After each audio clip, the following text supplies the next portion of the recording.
Bismillahirrahmanirrahim. Assalamualaikum warahmatullahi ta'ala wabarakatuh.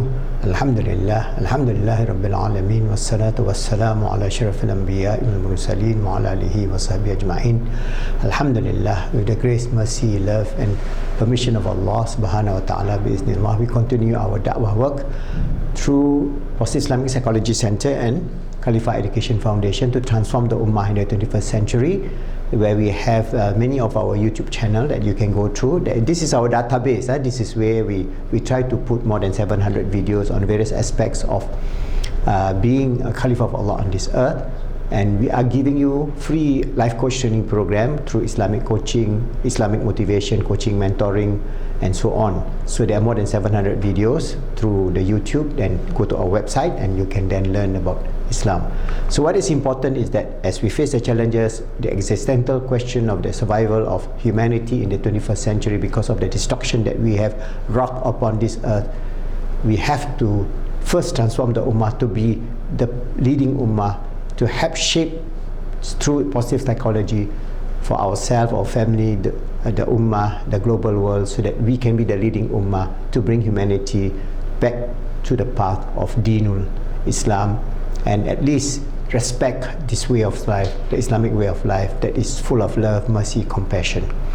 So I have given to you the understanding earlier on in the last two videos on the fields of knowledge and the depth of knowledge which our great scholars have given to us. The legacy that they have left behind is mind-boggling.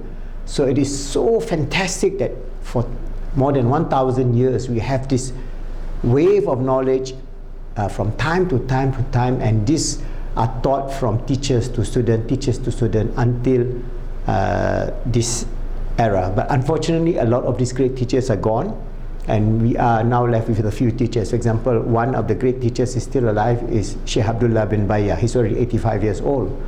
So you can imagine. But unfortunately, a lot of these great teachers, there is no technology those time to record. So alhamdulillah, I am the student of the student of the student. I have very, very little knowledge, but I'm trying to record so that inshallah, if there's young people who has some understanding of Arabic knowledge, some understanding of Sharia or Ilmu Tawheed or Ilmu Kalam, they can then share this with their friends and then grow in terms of knowledge. So I have given to you that in the Dinul Islam we have three basic fundamental ideas in terms of Al-Ilahiyah, the theology, Al-Nabawiyah, the prophecy, and Al-Samaiyah, the authentic report. So what Al-Ilahiyah contains is basically within the Ilmu Tawheed, Ilmu Kalam, the 20 Sifa, and how we are going to defend ourselves against the atheists, materialists, against the pantheists, against the panpsychists, against so many of the philosophers, all the newfangled ideas that is coming into this world now, and they have all kind of ideas about the nature of man, the nature of consciousness, the nature of existence, the nature of life, the nature of afterlife, which is not consonant with the views of Islam. So we have this connection because we have from Nabawiyat, they receive revelation, and their authentic report of the realm of the Samaiyat give us an idea of what is life to be in the hereafter. Even though we cannot imagine, no eyes have seen heaven or hell, no ears have heard it. The joy of heaven you cannot even imagine, because very basically you cannot imagine anything beyond the physical realm, because that is the realm that we are living.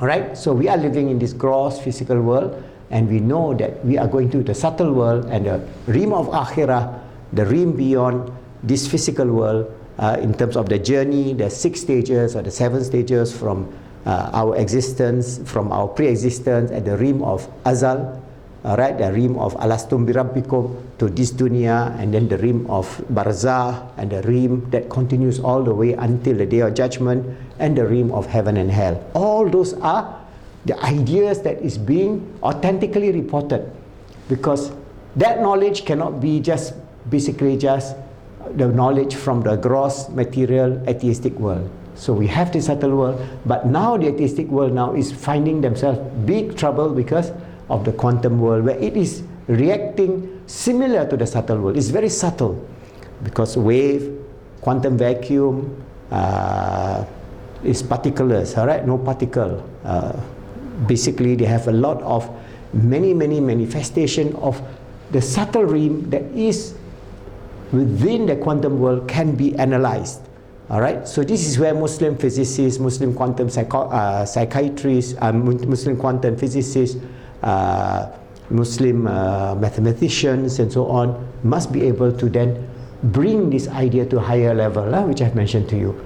Because within the realm of this knowledge, of revealed knowledge of Sama'iyah, our great teachers have understood that we live not only in the material world, but we live in the subtle world, the angelic world, the world in which Allah manifested everything, that is the world of His sifah, all right, and then the world of the essential nature of Allah. All this is just representational. Remember, it's not one over another. No, Allah is the ultimate of everything. Allah encompasses everything. But Allah, you cannot say Allah is in this world or not outside this world, because Allah's Zat is all encompassing. We can only have inference using our language. That's why it's very important for Muslims, when they understand this ilmu tawhid, they are very careful with the language. They cannot say that Allah is up there. If Allah is up there, ishtawa, that means He is going up and going down. That is a human nature. But Allah has all the attributes of encompassing everything, and anything is within the realms of His will. And wherever that is manifested within His will, you cannot say He is in, because that becomes pantheistic. That means you say Allah is in the cat, or Allah is in. So you are equating. That's where Hinduism takes this nature of when they worship idols and so on, they say the God is in that idol. All right. So this is where within ilmu tawhid we got to be very careful. That's why the great teachers of ilmu kalam, they are very careful in terms of giving you the idea of the nature of the sifah of Allah, and how we don't try to represent Allah in His Zat. For the realm of the essential, the realm of ilahiyah, the Zat of Allah, we don't dwell into it, because the moment you dwell into it, you can lead you to kufur, or can even lead to shirk. So that's why it's important for us to understand that all these are experiential, because in the material world, when you have the experience beyond your physical world, for example, in the material world, you have some experience in the subtle world. For example, a dream world. You go to sleep and you dream. You have a beautiful dream. All right, you dream of meeting a teacher who brings you to a nice place where they are doing zikr, and then that place is full with people who are smiling and happy. That is a dream. But that is a subtle world. Who bring you there? It is where, from the realm of the angelic influence, it bring you there. But you have a bad dream in which you dream of a ferocious tiger catching you and killing you, and then as the tiger was devouring you, you suddenly wake up.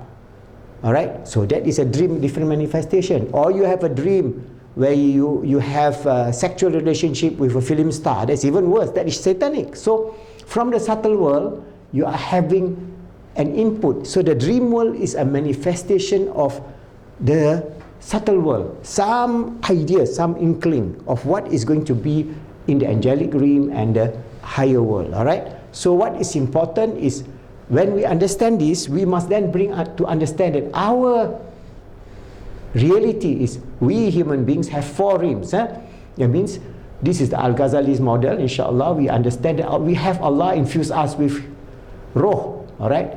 So when they ask you about the roh, tell them this is an amar, a command from you, from Allah. So Allah tells us, and we have given you little knowledge, Khalil. So we have very little knowledge.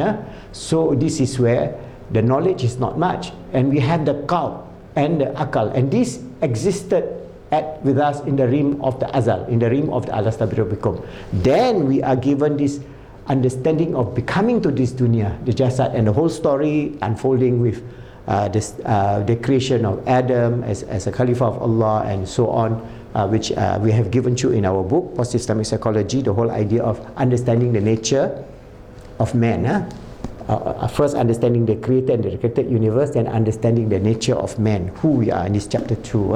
So if we understand that, we have our roh, our qalb, our akal, and our body. So our body exists in the terrestrial, that means the physical cross world. But we have the intermediate world or the subtle world, then we have the celestial world, then we have the infinite world. So you can see that, so this is the level of our selfhood from body downward or upward. This is the level of reality.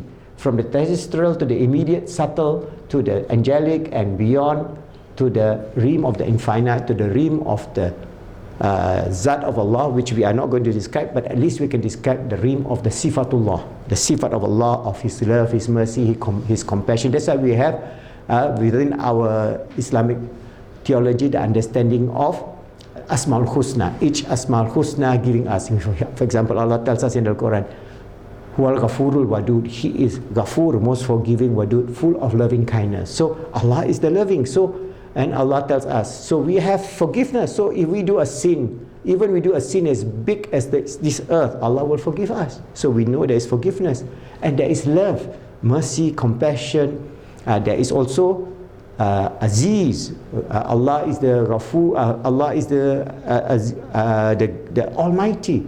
Allah is the creator of the heavens and the earth. So all these are the Sifat of Allah in which we can then learn, and we are given some small quantity of the Sifat of Allah, that because we are the Caliph of Allah, we are the observer in the quantum world, we then are given this idea of the infinite completeness of the perfect attributes of Allah. That means the attributes, we have condensed it to 20 Sifat, but the 20 attributes of Allah cannot be defined because Allah has infinite positive attributes. So that is within Ilmu Tawheed. You must know. We don't say, oh, Allah has 20 Sifat. No, 20 Sifat is what we are used as a theological argument against the Greek, against the philosophers, against the atheists. These are the 20 core Sifat as a way of we defending Ilmu Tawheed. But Allah has infinite qualities of all His Sifat, and some small qualities are given to us in terms of within our roh, within our qalb, within our body. That's why we manifested some divine qualities within us in some small manner.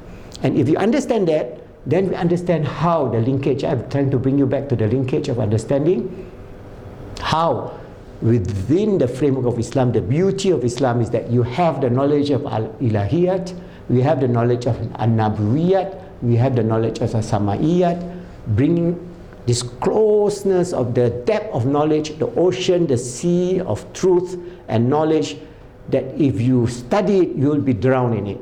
You see great teachers one after another, one after another, one after another. Even you taste one little drop of this great shore of love, mercy and knowledge from Allah subhanahu wa ta'ala, and the nur and hidayah that Allah has given to our teachers, and we have a little taste of it, subhanallah, we would then be so joyful, understanding the purpose and meaning in our life to be the sincere servant of Allah, always striving to make ourselves good, helping others to be good, and making the world good, inshallah.